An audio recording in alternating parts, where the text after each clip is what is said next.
সবাই দেখছে যে রাজা উলঙ্গ, তবু সবাই হাততালি দিচ্ছে। সবাই চেঁচিয়ে বলছে, সাবাস সাবাস।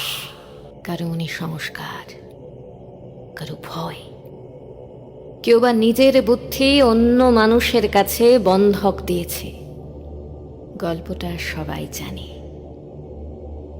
কিন্তু সেই গল্পের ভেতরে শুধুই প্রশস্তি বাক্য উচ্চারক, কিছু আপাদমস্তক ভীতু, ফন্দিবাজ অথবা নির্বোধস্থাপক ছিল না।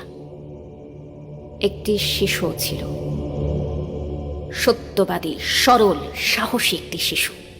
নেমেছে গল্পের রাজা বাস্তবের প্রকাশ্য রাস্তায়।